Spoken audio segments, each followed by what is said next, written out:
Alright, so today we're going to be talking about sound points from the Simon Fisher Basics book, and this is part B, or section B of the book, which has to do with tone production on the violin. And I just need to adjust this. There we go. Alright, so sound points. Flesh and Galamian, I think that's how you pronounce his name. I don't know. Amongst others, divided the area between the bridge and the fingerboard, known as the point of contact, into 5 sound points. Flesch called them at the bridge, neighborhood of bridge, that is between the bridge and the central point, at the central point, neighborhood of fingerboard, that is between the fingerboard and the central point, and then at the fingerboard. Alright, so here in figure 27A, which will be shown right here, shows the 5 sound points in first position. Since the height and slope of the bridge varies from instrument to instrument, the exact place for each sound point may be different. When exercises using all 5 sound points are played in higher positions, the sound points have to be squeezed closer and closer to the bridge as the left hand plays higher and higher up the string, which is also shown in figure 27B, and it shows the 5 sound points roughly where they would be when you're playing all the way up in 9th position. Naming the sound points is also very useful in teaching, making it possible to call out 3, 2, and so on while the student is playing. In low positions, the G and D strings are too thick and hard to respond easily when the bow is very close to the bridge. Near the fingerboard, the A and E strings are too soft to be able to take more than the minimum pressure. 4-string chords sound better when the lower strings are bowed further from the bridge and the upper strings closer to the bridge. Nevertheless, wherever possible, play the exercises at every distance from the bridge. Do not use open strings when playing tone exercises on one note, since they ring easily anyway. Begin with resonant tones, such as the 3rd finger, D, on the A string, and then dead notes, such as 2nd finger, C sharp.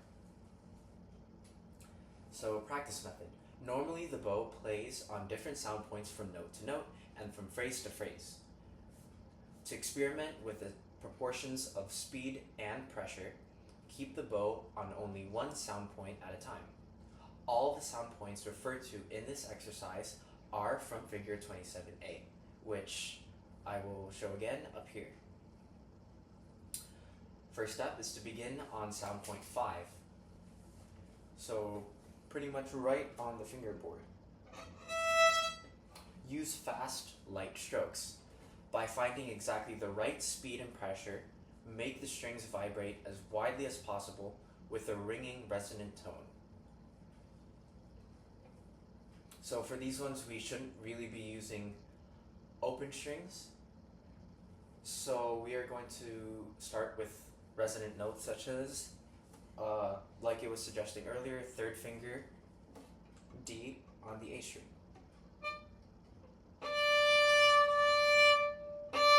So fast, light strokes first.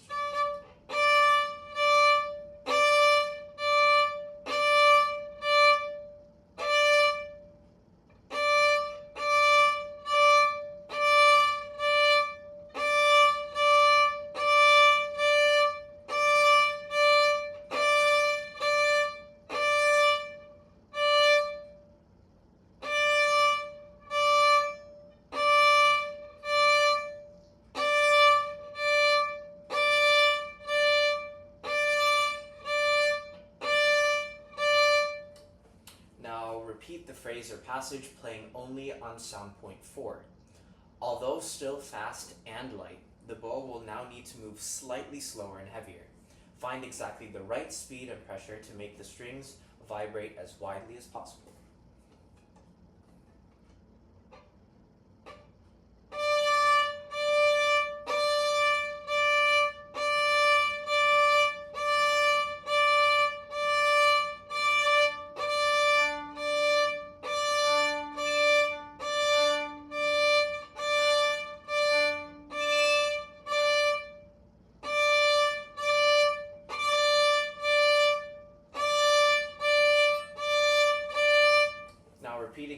this time on sound point 3. By now, the bow pressure will be significantly heavier than it was on sound point 5, and the speed of the bow slower. Either use less bow or slow down the tempo. Find exactly the right speed and pressure to make the strings vibrate as widely as possible.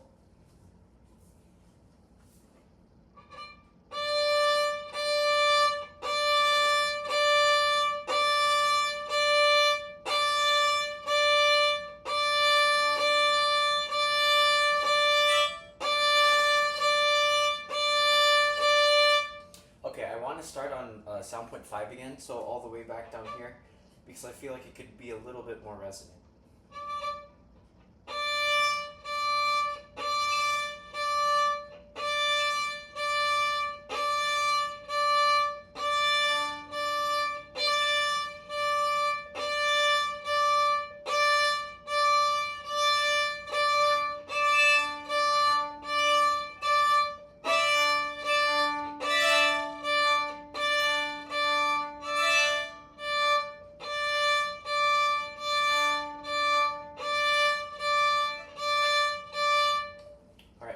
Now repeat on sound point 2. Now the bow pressure will have to be considerable and the bow speed much slower. Play at a slower tempo. Sink the bow heavily into the strings, feeling the different give of the hair and wood of the bow. Find exactly the right speed and pressure to make the strings vibrate as widely as possible.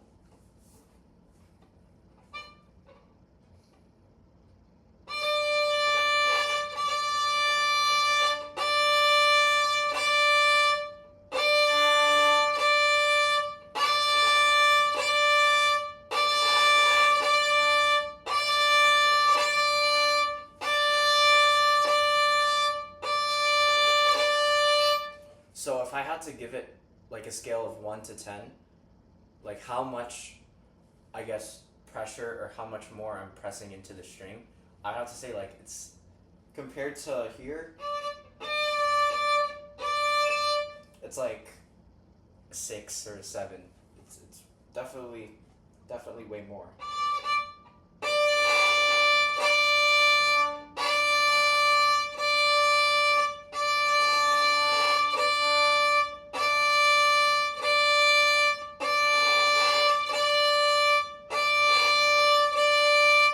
If possible, repeat on sound point 1. Play the phrase or passage at a very slow tempo. The bow speed will have to be extremely slow and the bow pressure extremely heavy. Find exactly the right speed and pressure to make the strings vibrate as widely as possible.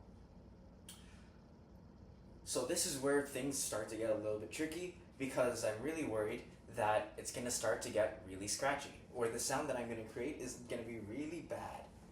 But then again, it says if possible, so I'll give it my best shot, and then we'll see from there. Maybe I'll edit this part out. I don't know. Oh boy.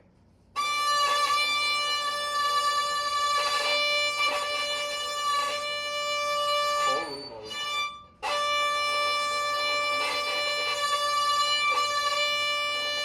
Oh my gosh, that is.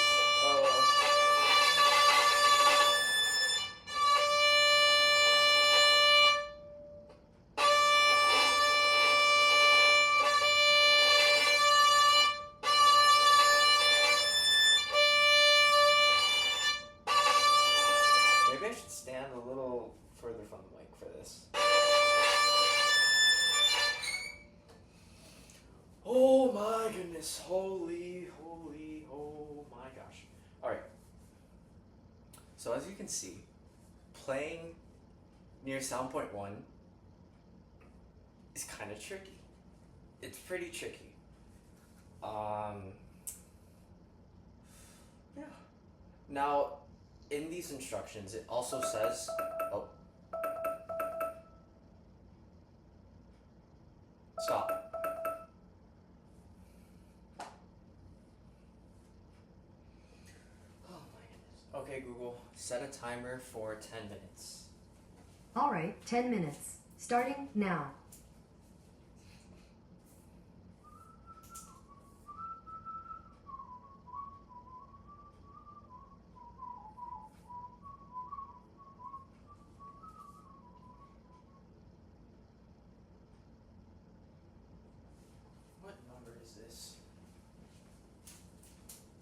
number doesn't say. Oh, I don't know. It's like right before 64. So like.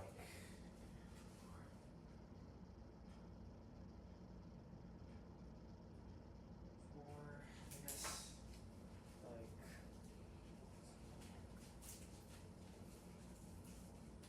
Alright, so this practice method where we're playing in 5 different sound points, this is listed as a practice method, not like its own standalone exercise. So I think I've been doing it wrong, but right now I'm too lazy to care to correct it at the beginning of the recording, so I'm just gonna leave it. Alright, now it says that we can use these sound point exercises, or this sound point practice method, on phrases and passages in order to, I suppose, improve our tone overall. So to test that out and to see if that actually helps me, I'm going to take a section from the violin excerpt I'm working on right now, Don Juan, if I can find it. I don't know where did I put it?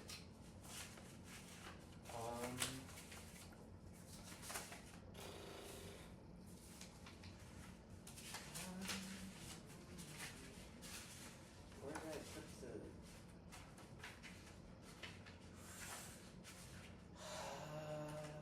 Did I misplace it? No way. There it is. Okay. So first we're gonna play this section on sound point 5. So alright. I'm not very organized with these papers. Where is it? There we are.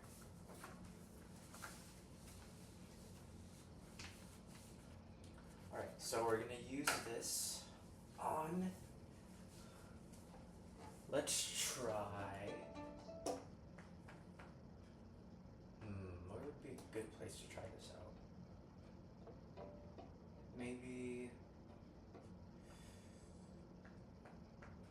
somewhere in first position, or,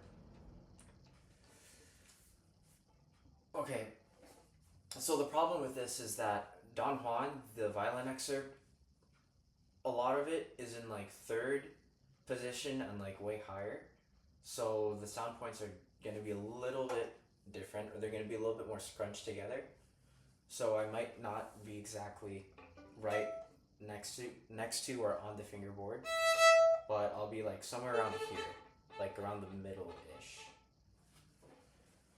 Alright, which one do I want to do? Try this one. Actually, here, let's just do the beginning. Okay, so on 5.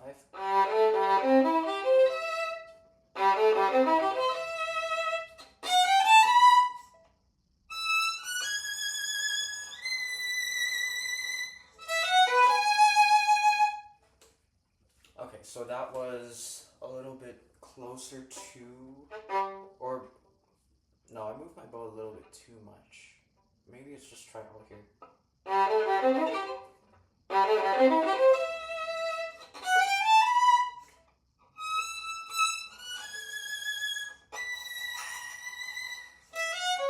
Oh my gosh.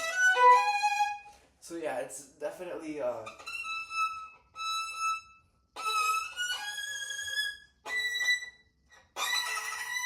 yeah, you can't really get a good sound high up on the violin if our bow's all the way over here. It has to be like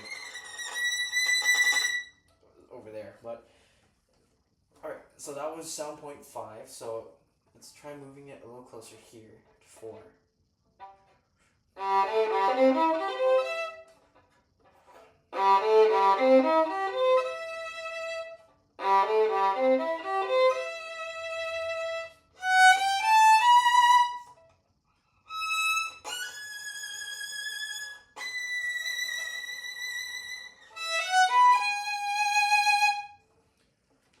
Anyway, so the sound is a little bit stronger, so it's easier to, or the contact point, the sound point is more resonant there. I'm not really sure how to describe it, but it's easier. It's easier to get a nicer sound. Alright, now let's try sound point 3.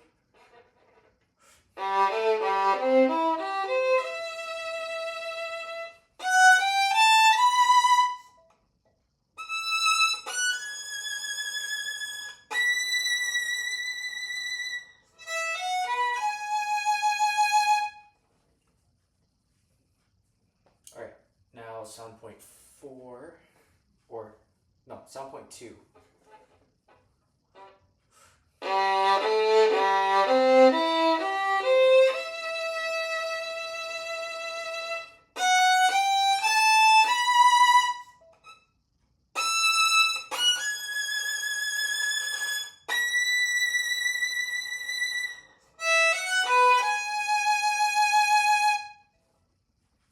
Alright, the sound is more concentrated. It's not sure if it's more resonant, but it's better. Alright, now, oh boy, let's try right at sound point 1. This is gonna sound like, alright, I'm just gonna stand back a little bit for this.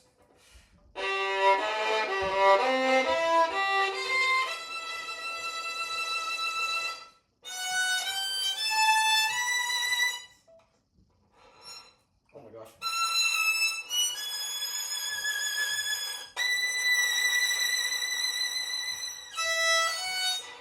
Oh.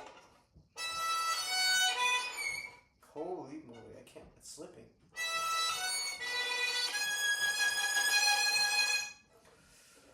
Oh, okay.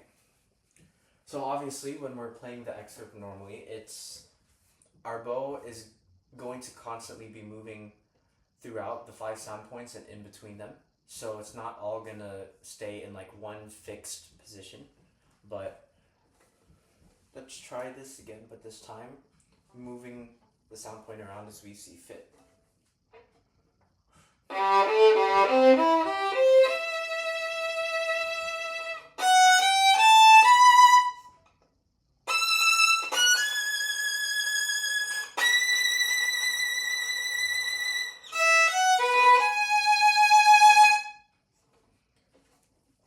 There we go. Okay. But yeah, I think overall it does help. It's just trying to bear the sounds that I'm making once my bow reaches the sound points that are closer to the bridge. Those are not going to sound very nice, but it's all for the sake of better tone, so it's fine. Oh my gosh.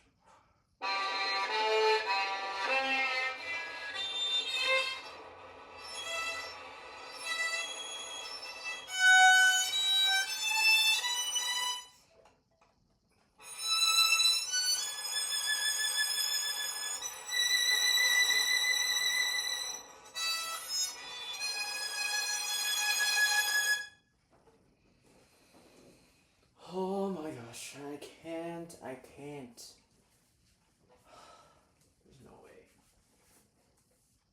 What blows my mind even more is that, like, when I was first starting off as well, that's how most of my practicing would sound.